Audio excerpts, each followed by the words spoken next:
सर्वप्रथम आज देगलूर शहरवासियांना आणि संपूर्ण नांदेड जिल्हा म्हणा, महाराष्ट्र म्हणा, संपूर्ण भारताला मी स्वातंत्र्याच्या शुभेच्छा देतो.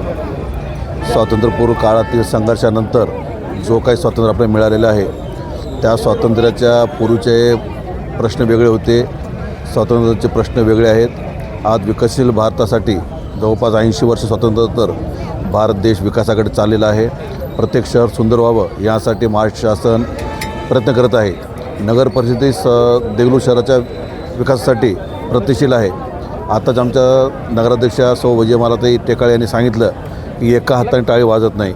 जोपर्यंत प्रत्येक शहरातील नागरिक आपलं शहर सुंदर करण्यासाठी प्रयत्न करणार नाही किंवा आपलं योगदान देणार नाही, तोपर्यंत नगरपालिकेच्या माध्यमातून किंवा पंचायत कर्मचाऱ्यांच्या माध्यमातून देगलूर शहर स्वच्छ राहू शकत नाही.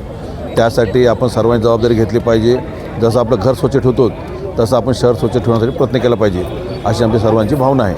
आणि विकासाच्या बाबतीत सुरुवातीच्या काही काळामध्ये महाराष्ट्र शासनाकडे निधी नसल्याकारणानं विकासाबद्दल काय अडचणी होत्या, परंतु आता अडचणी बऱ्याच प्रमाणात दूर झालेल्या आहेत आणि विकासाचे कामं बऱ्याच प्रमाणात सुरू झाले आहेत. सर, खरं तर आपली सत्ता आल्याच्या नंतर आम्हाला अपेक्षित होतं की जे स्वातंत्र्य सैनिकांचे स्मारक आहे पोलीस स्टेशनच्या जवळ, न्यायालयाच्या जवळ, तर त्याच्यावरती कुत्रे किंवा जनावर अस्वच्छता होते. खरं तर स्वातंत्र्य दिनाच्या निमित्ताने यावरती भूमिका घेणं अपेक्षित होतं नगरपालिकेकडून.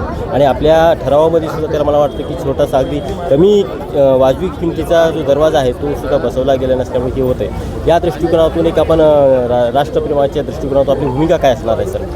देगलूर शहराच्या चौक सुशोभीकरणासाठी सर्वत्र प्रयत्न करत आहोत. छत्रपती शिवाजी महाराजांच्या पुतळ्याजवळचं जे सुशोभीकरण होतं ते रस्ता रुंदीकरण होणार असल्यामुळं थांबलेलं आहे. भवानी चौकातलंही होणार आहे. देगलूर शहराचे सर्वच चौक, फक्त हुतात्मा स्मारकच नाही तर संपूर्ण चौकात सुशोभीकरण करणं आमची जबाबदारी आहे आणि टप्प्याटप्प्याने आम्ही पूर्ण करू. सर, येणाऱ्या बैठकीमध्ये हा मुद्दा आपण उपस्थित करणार आहात का? उपस्थित करायची गरज नाही. आम्ही सर्वजण म्हणून नगरपालिका एकत्र काम करतो ना, त्यामुळं मुद्दा उपस्थित करायची गरज नाही.